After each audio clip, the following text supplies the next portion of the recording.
Now,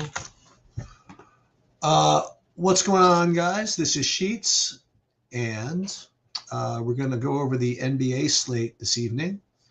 Let me, I guess, present my screen, I suppose. Let's see.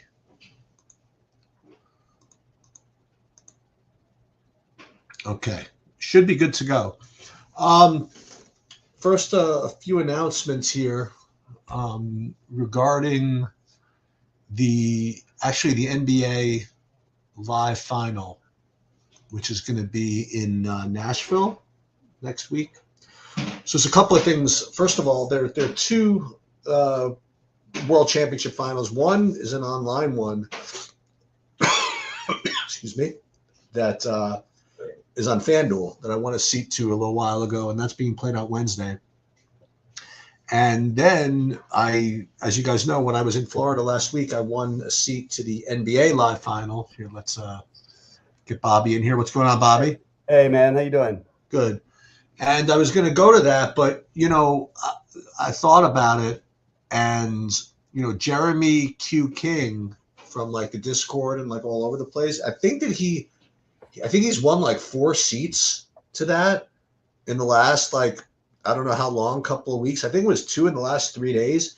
And to be perfectly honest, I'm not going to be able to compete with him, So I decided that since he has 4 seats, I'm just not going to go.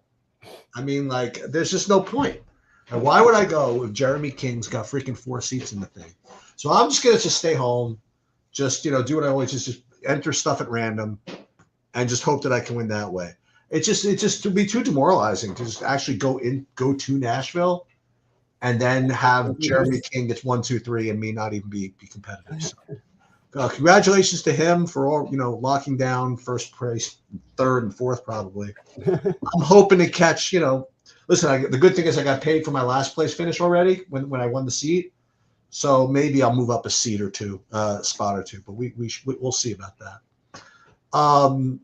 So today we're going to go over the slate, and to me, it's a very interesting slate because you have this one bit of 8x value, but it's like a long way away.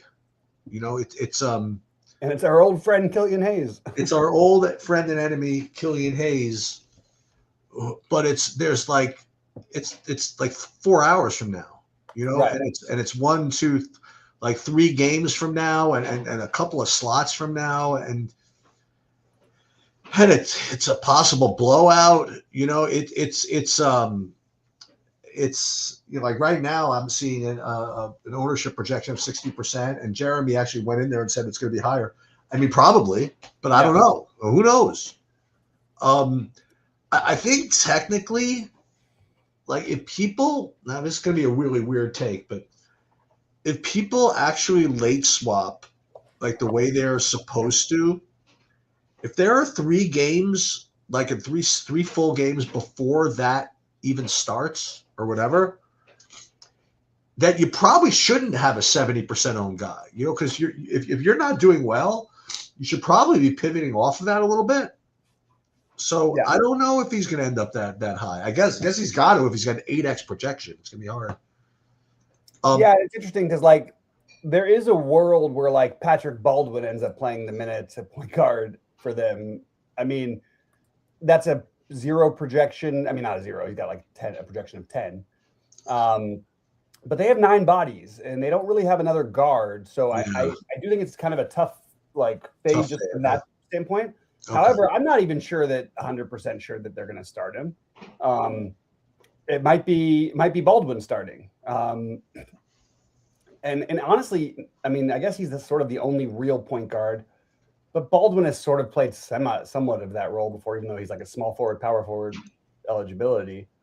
So it's just weird. It's just very, very weird slate. But I do think you're supposed to start off with having him, and then if you need to pivot, hopefully you can use him in the utility and you can play Patrick Baldwin or something to get different if your first guys don't perform well. I have a couple questions about the Sacramento game. I was kind of like tooled on by Jeremy for not knowing who this guy was. I guess he's been in play recently, and he looks like 40% owned. Who is Daquan Plowden? Daquan Plowden, yeah, because they just don't have any bodies, and he's been playing. He played 30 minutes last game, played 30 minutes, 34 minutes the game before. I see. So he's going to play minutes, and the thing they have nine guys against a team that plays fast, even though they probably get killed here. It's just hard for at least a couple of those guys not to go off. So I get it with the minutes with him, why he looks good. Like the weird part is like they've got McDermott, but he doesn't play like hardly any minutes. So what about Nick Clifford? Yeah, I mean, and that's the more spend up one, which I don't, feel incredible about, but he could certainly get there just because of being on the court. Right. It's not like exciting for me. It's crazy to see Precious Achiuwa. Precious is gonna get like 15 or 50. Like he can go every which way. Reynaud is probably the one that you spend up you feel the best about from their side. What are you getting for Eubanks? Anything? Yeah, it's funny. I'm looking now. I'm just sorting by Sacramento's, and you guys are right. I mean, there's literally only two guys. No, one guy on the whole team. No, two guys on the whole team that's even any kind of guard eligible. There's Killian Hayes and Nick Clifford, and nobody else is even guard eligible. I'm getting Eubanks, 14 fantasy points, but whatever. I mean, who knows? Right. Yeah, and like I was looking through the pay dirt tools, and they've got the thing is Eubanks is not projected amazing or anything like that, but they do have him as the eighth most likely guy on the slate to get 6x. That's interesting. Well, here's interesting. What's interesting also is that what I've been noticing when I've been doing these NBA things is when I pull up the Pater like optimals, there's always like one or two guys that really pop that I don't even have like at all. Mm-hmm. And I'm curious who that is tonight. I guess we'll get there when we get there. But before I get there's another bit of I don't say chalk, but so far my second highest point per dollar guy is a guy I can't imagine even playing. So Landry Shamet. I don't really understand. I guess because he started. Like the thing is with him, we know exactly what you're getting. I just watched them play live. Nothing, right? You're going to get maybe a 3-point look here and there. Some of the minute stuff with him, I'm not sure that it's going to be. I mean, it's going to be like a probably low 20s. Maybe there's room for improvement on that, but I would rather play like. I don't know. I'd rather gamble and take a shot on like a guy like Alvarado instead. But I don't really think you necessarily need to do either of those things personally. He might start with Hart out. Yeah, okay. I mean, he could be good for 30 minutes and 17 fantasy points, right? We've seen way less than that in 30 minutes before, so it's totally possible that he doesn't do much. And also, they were so bad the last couple games, including the game I went to, the Knicks, that I don't know. Clarkson didn't play any minutes, and then sort of like closed out the game basically because they were getting killed. I don't think they'll get killed. Obviously, I think they should win this game in a blowout, but I don't know. I just think picking the Knicks is trying to mess with something that I just think has a lot of variance. And look, Shamet might go you make his first 5 threes tonight and you feel like a genius for playing him, but I would rather find another way to build, considering there's only one true spend up that like really stands out today, which is Jokic. And other than that, you're talking about like Kawhi, obviously Edwards, Paolo, but I think that I don't really like love any of those other plays. So unless you're getting to Jokic, I don't think you need to spend down on that other spot. I think you can just take the one Killian Hayes or one of those guys. I think you should probably have, though, 2 players from Sacramento in most of your lineups. I'd imagine maybe a minimum of 2, if not 3. I would think it makes sense, actually. I mean, you have Jokic, who's like 20 points higher than everybody else. I mean, I know it's that's the thing. So if you go out to get Jokic, even still you can build, though. There's a lot of like interesting mid-tier plays, I feel like Darius Garland is a very obvious, I think a pretty obvious one. We mentioned Plowden as the other low-end play. Reynaud, obviously. Even guys like Gobert. I just don't think you need to necessarily spend all the way up to Jokic. And if you do, I still think you can build a pretty nice lineup without getting to the super spend downs. It is Jordan Clarkson going back to Utah if you want to use like a little narrative that might play in a blowout. Yeah, he's always down for that, right? Yeah, throw something out there. Just like, I mean, we know we say these Shamet minutes. Shamet's going to get the minutes from Hart. Yeah, probably he'll start off that way. We'll see what happens. You know what I mean? Like, there's plenty of volatility in this game. I got to talk to you, by the way, offline sometime about a Knicks player that I have some personal friend who's connected to. But it's pretty funny. Makes you not want to play that guy. But I'm not going to say who that is because he didn't come up. Well, the other thing I would mention, somebody is mentioning. I have something not related also that I'm going to bring up in a second. But if you are going to do something balanced, somebody's bringing that up. You know what's might be a fun idea is to play like Leonard, Kawhi, and like Edwards together or something like that. Yeah, just to see if you can get away with that. And obviously you can't play Jokic, but that's fine. Just hope that Denver game isn't quite as whatever. God forbid you get overtime in the Clippers Minnesota game. It's a close spread, right? I mean, like, yeah. That could be interesting. So when I called you the other day, I kind of felt it out a little bit. Or I spoke to you on the phone or whatever. I was asking about stuff, whatever. There was actually something like unrelated to what I was calling you about that I wanted to ask you. I just kind of wanted to gauge and see when you told me where you were. I'm like, you know what? It's in bad taste. I didn't want to bring it up, But so there was an issue that I had a couple of days. What was it? 4 or 5 days ago, whatever it was, where I was playing in this Survivor contest where you had to pick a guy to come 20 points, every day. Mm-hmm. I was really getting deep. It would start like 5,000 people. It was down like 100. And it was a really, really tough spot. I was between 3 different guys. Booker was in a good spot, but he was kind of low, could be high owned. There were 2 guys I was between. One of them, it was Jamal Murray. He was coming off of the game against the Knicks, I think. Or no, they were coming off the game against the Lakers, and then they were playing the Knicks next, right? I think that's what it was, right? Yeah.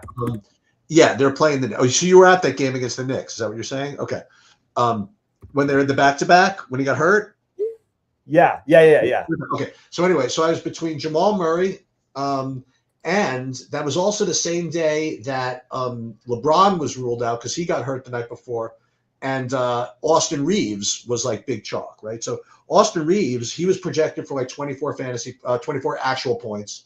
And Jamal Murray was about 24 actual points. Jamal Murray was very low owned and was going to be low owned. And Austin Reeves was going to be 100% pretty much because no one else there was no other time to play him. Sure. I was going back and forth between which one to play to get 20 points. And these are like 2 guys in 2 situations that you had particular knowledge of. You knew everything about Jamal Murray.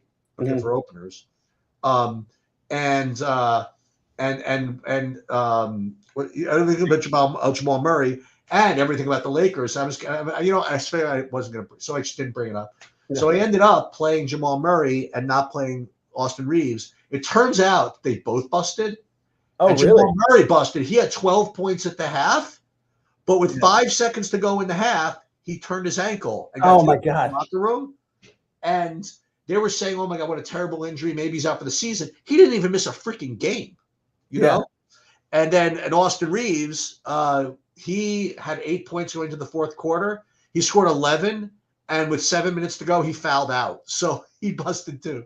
Oh my God! And I was going to ask you about that. So I'm bringing up Jamal Murray because they call Jamal Murray. He like never seems to ever not play. I mean, like whatever. Yeah.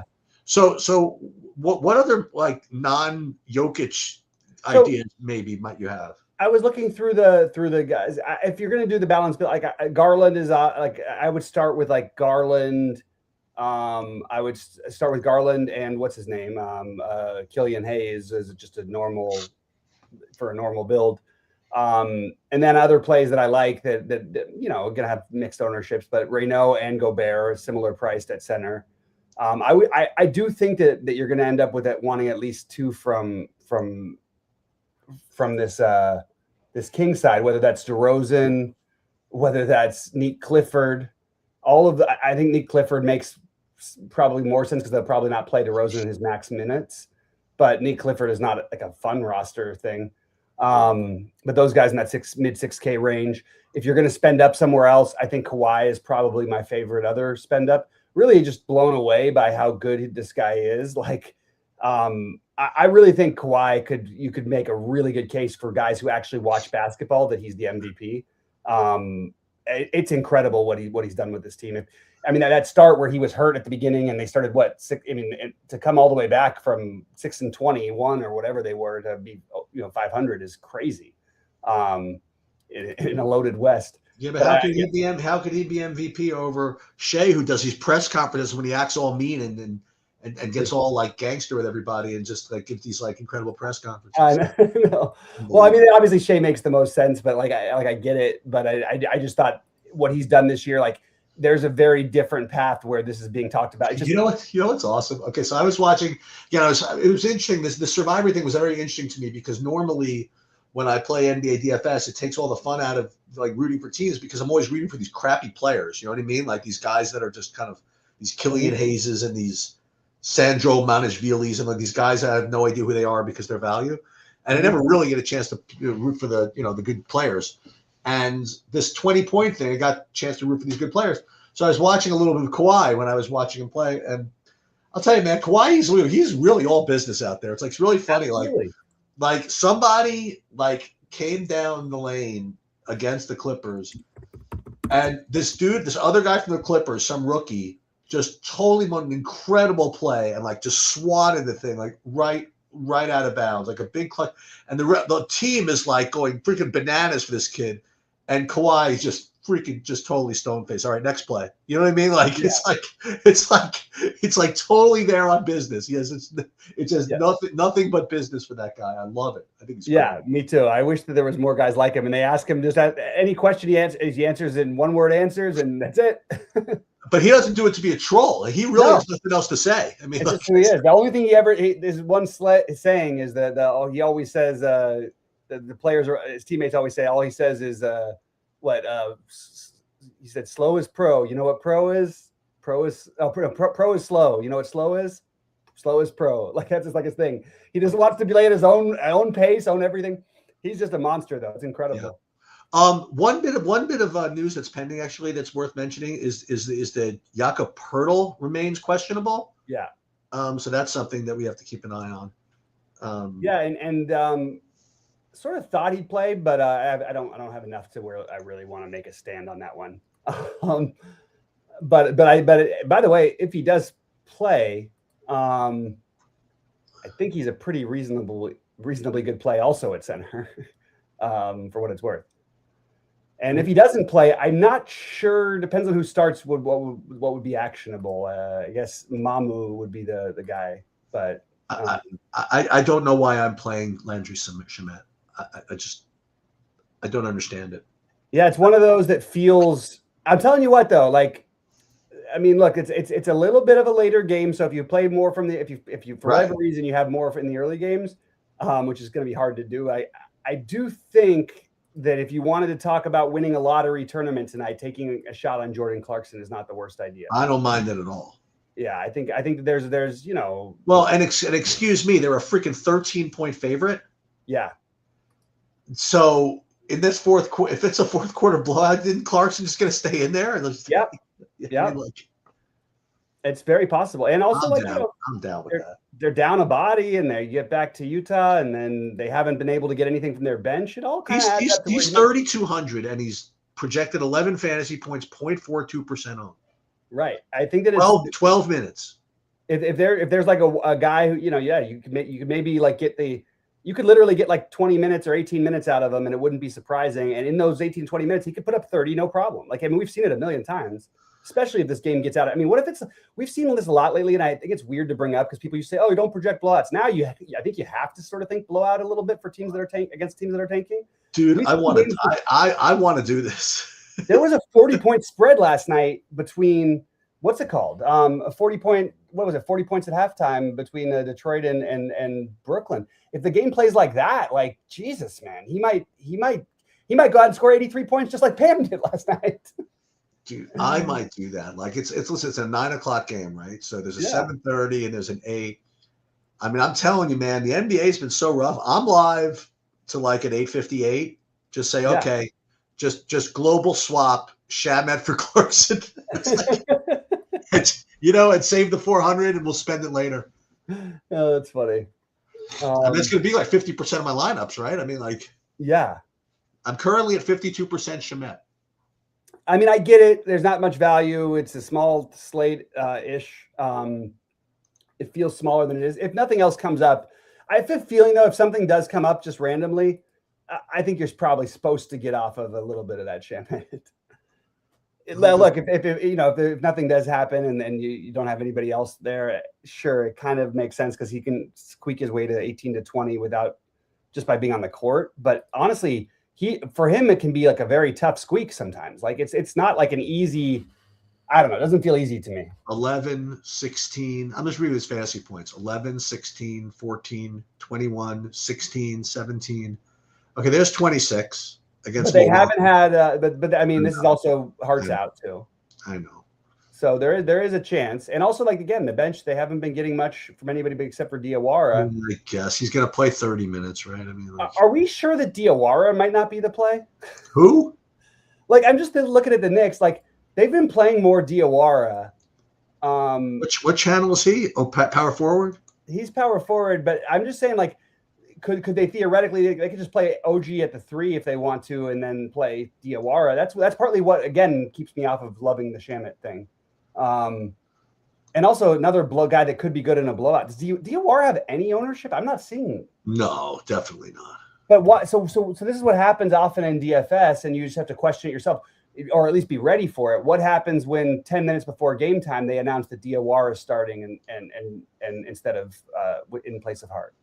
Well, you know what else we're supposed to do? So remember all those games where we just kept winning, playing Hart rebounds when OG was out? Yeah. Oh, that was beautiful. Are we supposed to play OG rebounds here? I kind of like the OG play separately. I think that of the Knicks, I mean, all the Knicks are obviously firmly in play down the body and in a great matchup. But I do think that this is a blowout so many more times than not. The only thing that stops me from saying that is that I happen to watch the Knicks play twice. I watched them play the Lakers and the Clippers.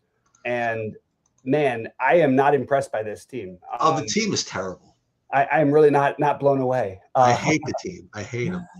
It's almost like, I mean, with all of a sudden was the key to the team Miles McBride? Maybe. Let me see rebounds. OG 6. That's a pretty reasonable thing to bet on anyway. Like that's a pretty good. That feels like that feels like a pretty fair number. You know what? I'm in. I think that makes a little bit of sense. I'm in. $180 1 unit. That's it. Yeah. $180 OG 6. I'm laying 114, but whatever.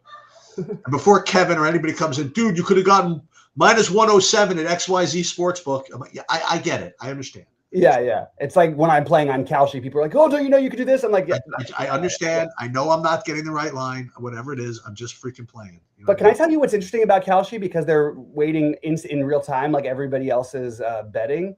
It actually is exploitable because perception is such a big driver of things that, like, earlier in the week, for example, the weird part is Rory just said he's on track to, it's trending up, but he calls himself a game time decision. That's what he said today. Lovely. But that actually made the odds, like literally earlier in the week, he was like the 9th guy to win this tournament at one point. And then now he's back to being second again. It's just interesting. You can really bet on just trends of perception. Right. Yeah. So it's weird how that happens. And anyway. Any news on Pirtle yet? Probably not. No. Let me just take a look for what I have. This is what happens. The longer I stay here, the more I tilt these sports bets here. So Yeah, OG over 6 rebounds. I'm down with that. What is? Let's see. It can't be much. Jordan Clarkson for all the monies. Wouldn't that be something though? I mean, it is the kind of a play that could win you a tournament like that. Or by the way, but I would throw Diawara into that mix. That guy can get hot. And well, let me ask you a question. Does before I'm going to pull this up in a second, but does he even play Clarkson or no?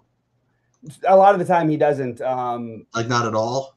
Well, he played like 1 minute in the last game, I believe. I mean, has he played minutes in the teens? I mean, like no, not in a while. Not in a while. But it is weird though because you'd think theoretically that they. Boy, oh boy, they won by 40 freaking points against 50 points against Philly. You only got 13 minutes. I know it's a little tricky, but also that was again still different rotation than the guys they have. Thin. This is gonna be a little thin.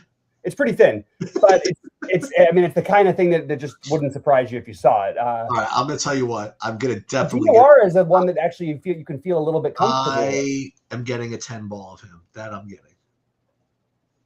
All right, that's for sure. I like it. And who's this other guy you said? I just think Diawara, there's a chance he might play more minutes than they're projecting him for tonight. And he does play no matter what. He's going to get like somewhere in the teens of minutes no matter what. He actually plays, huh? Yeah, and it's just can you get him a little bit hot for a minute?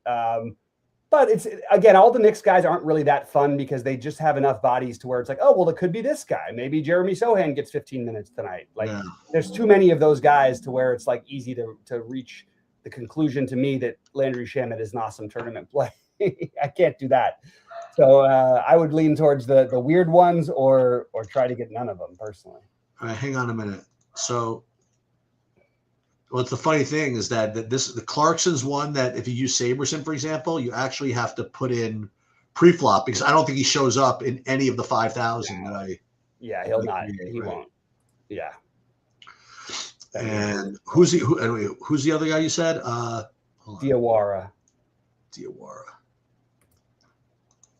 Watch Jeremy Sohan go out. Bless you. Oh wait, Sohan, he's in play, right?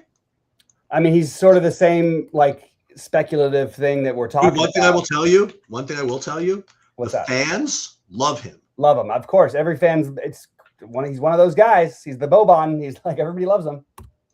Yeah, but like Boban's not like an actual basketball player. You know what I mean? Like he's like a freak on the court.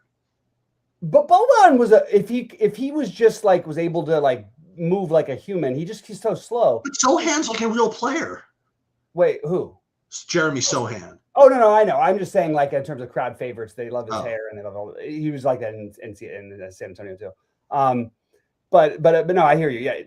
Yeah, he's a player. By the way, Boban, I still maintain that there's a time in the NBA or maybe the EuroLeague in the 80s or 90s where that guy would have been like the greatest thing anybody had ever seen because he could do stuff. He's definitely one of the highest point per minute guys ever, right? Absolutely, yeah. And he's like he'll throw the behind the back passes and all these wild stuff. Like, and he got what did he win the chili dogs for the opposing? Yeah, he missed the free throws on the road on purpose. When it was like a 6-point game. I know it was like the game was not over. That was wild, but because he loves the Clipper, because the Clipper fans loved him. That's pretty wild. And of course, he hasn't really played in the NBA. He hasn't played in the NBA since then. So. Dude, there was I don't know if you watched this, but there was an incredible ovation for Zubac when he went back to LA. Oh, really? Nice. He came back for whatever team he was on. He wasn't even playing. He was like sitting on the bench that day. He was hurt, and he got this like 10-minute standing ovation and like a highlight reel on the screen. Mm-hmm. Yep. I mean, he was big for there. Yeah, I was very impressed. One thing I've been like about LA, I always like the Clipper people who say they're Clipper fans who have lived here forever, unless they literally go to games, it's sort of like F you. Like we think you're a joke, you know. But Clipper fans who go to games are actually, I would say, probably more knowledgeable on average than a lot of Laker fans.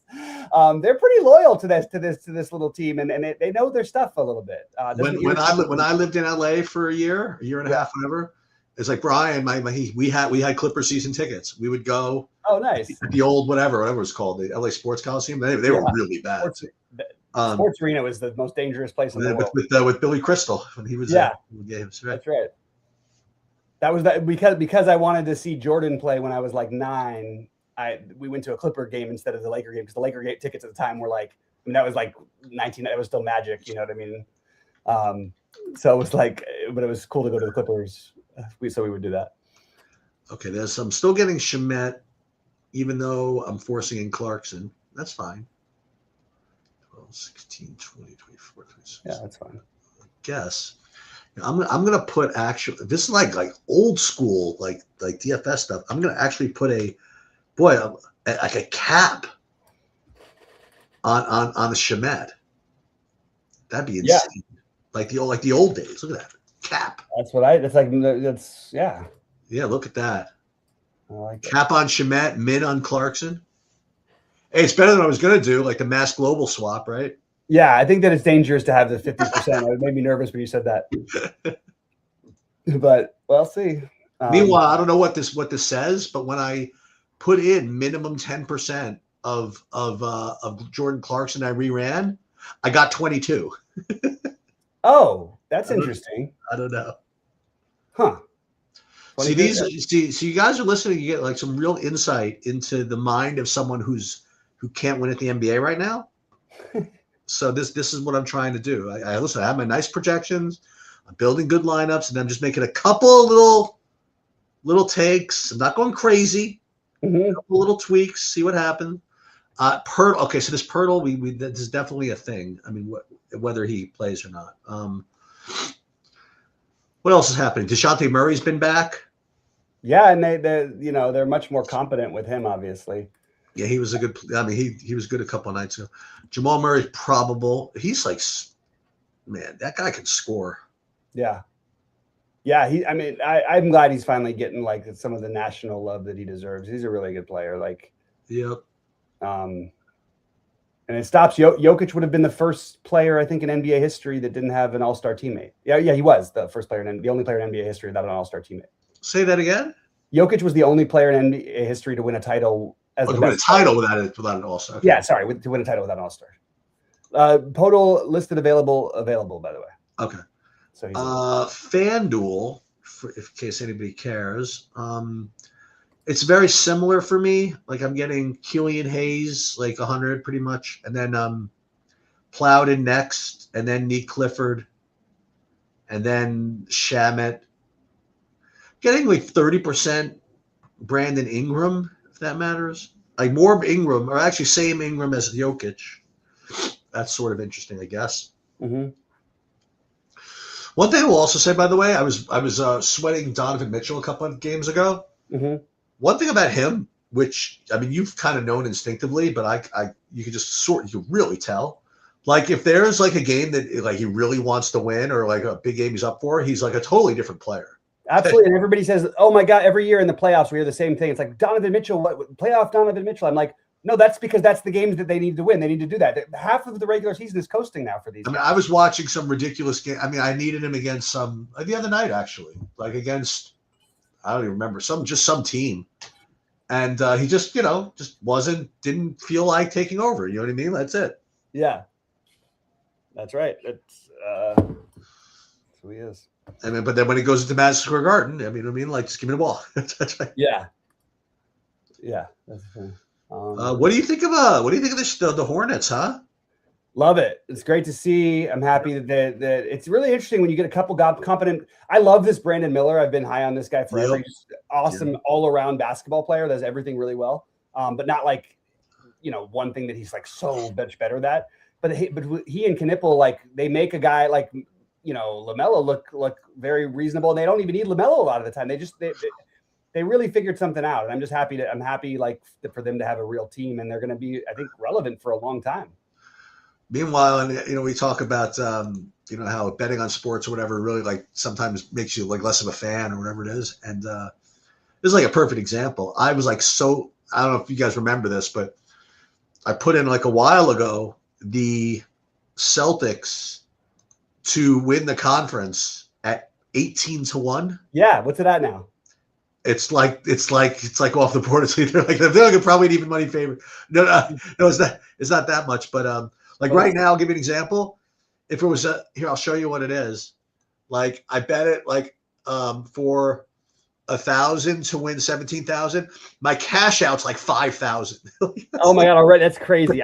We knew. Oh, I'm so mad I didn't get in on this with you. And I tell you, I don't think they lost a game since I put this in. And like Tatum just got back. You know what I mean? Yeah. But if that's not like ridiculous enough, I was also able to get. You ready for this one? I got minus 130 to make the playoffs. Oh my God, that's crazy. I did that for $2,600. Yeah, that's crazy. Now it's just like them earning interest. You know, it's totally free. You know that at one point they were 130 to 1 to win the title before the season began. Yeah, I'm sure. They didn't think, I was like, what the hell? How can it be one thing? What if Tatum comes back, and what if they're good without him? Like they have a system. Hey, and I'll shout it out. You know, I don't get a chance to watch too much content nowadays, but I was listening to Engelman, and this was I'm telling you go back to I give him full credit for it. Like this was June when was this, December 2nd? So literally I think it was December 1st or December 2nd. I was listening to his thing and he was saying, you know, I'm looking at the Celtics thing. Like they could do some stuff. Like they could trade Simons. There was like all the stuff that he said they could do. And God forbid Tatum comes back. I mean, like this is like an incredible bet. You're like, oh, it's good enough for me. This is what I tried to tell you this like 100 times because I can't do those bets. Well, I can now on Kalshi, but I couldn't then. Yeah, sure. I just totally tailed it and I put it in. So we'll see what. But so the point is, but now, guess what? I have to root for the fucking Celtics. I don't want to do that. But you know, every time I see the Knicks, man, I mean, it's just a team I don't want to root for, even though I want to root for them. You know, they're terrible. Yeah, they got Cat, who's like just about as soft as they come. They got Brunson, who you know what I mean. We've talked about him.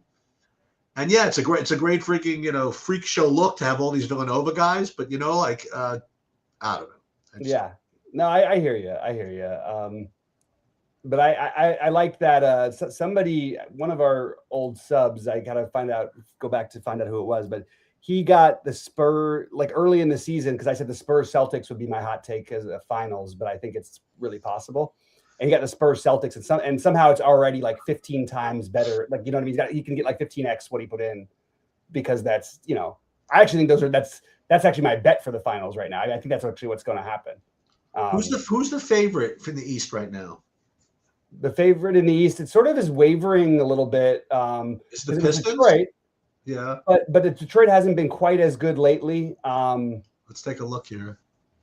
It's getting close between Detroit and Boston. Okay, let's see. Player props. No, that's not what I want. I want NBA. Can I not bet it here for some reason? I don't know. Team futures, right? Conference, right? That's the finals. They might have that underneath. Conference winner. Here it is. The Celtics are the big favorite, actually. Wow, they even went to a big plus 175. That's the kids talk about. What do the kids say? The CLV, right? Yeah, that's right. Well, can you just scroll up for a second? I'm curious on the other side what the Western Conference had. Oh, there it is. There. Oh, that's the finals. Conference West is OKC big favorite. They finally caught up on the Spurs because the Spurs for a while. First of all, I actually think that you could make a case that the Spurs. I don't know. If you tell me the Spurs are playing OKC, I'm telling you the Spurs are winning that series. I really don't think the Spurs are losing this series to OKC, but they haven't had a playoff run yet, so it's hard to know. But I really like the Spurs, as I've said all year long. I mean, I'm just looking at this conference. Who's beating the Celtics? I mean, I guess Detroit. Knicks aren't beating them. No way. I don't think the Knicks can beat them either. I think it would be Detroit or Cleveland. You think Cleveland's got a shot against them? I think Cleveland has a shot because I do believe in when Mitchell he can do whatever. They were bad in the playoffs last year against Indiana. I think it was a really bad matchup for them. I'm curious to see what they'll be able to do this year. But I do think Boston should be. You know, it makes sense that Boston and Detroit would be the. Why is Detroit that far back? I don't understand. Did somebody get hurt that I don't know about recently? This is okay. This is lesson one, right? So all right. Celtics are plus one. I can get plus 175 there, right? Okay. So as I was mentioning, okay, I currently have my bets open? Okay, I have $1,000 on them to win 17,000. So the way you judge this is how much do what I need. So right now, it's giving me $5,000 to cash out.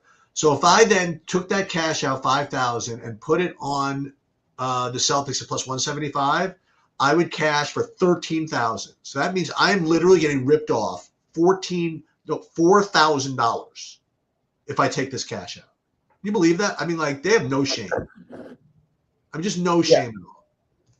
So, just saying. Yeah, that is just saying. Yeah, it's pretty ridiculous. And I wonder. I mean, if I were going to invest in DraftKings, by the way, as a portfolio manager, or whatever, I'm sure they have this information. Like, they break down like where the majority of their revenues come from and stuff. I want to know like what their profit margin is, or just the raw profit, just on the cash outs.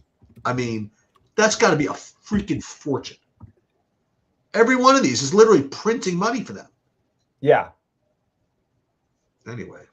Yeah, I hear you. All right. Anything else?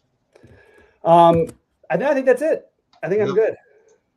All right. So listen, this should go without saying, but okay. So if you're going to play the NBA tonight, you're not done until 10:01. You know what I mean? Like you're late swapping, you know, at the very least, like 9:55. But I would say on tonight, I would say 8:55. I think you have to deal with the Utah game separately, just because I mean you'll have at least an hour of information, and there's a big piece of chalk coming from there in the Landry Shamet. So you have to decide by then whether you want that or not. You know, and or the who do I have? Diamoro, that guy, the Diamoro, whatchamacallit, Jordan Clarkson experience. Yeah, we'll see. We'll see. I hope it happens. All right, man. Oh, you know what's going to happen, by the way? Like when I'm really running hot, you know what ends up happening? I play Clarkson, he gets a 0, and I win anyway. Yeah, that would be really something in the NBA to do that. All right, guys. I will. You'll hear from me guys tomorrow. I'm going to do my UFC thing, nice. And that's going to do it. All right. Good luck. Good luck, man. Good luck, everybody.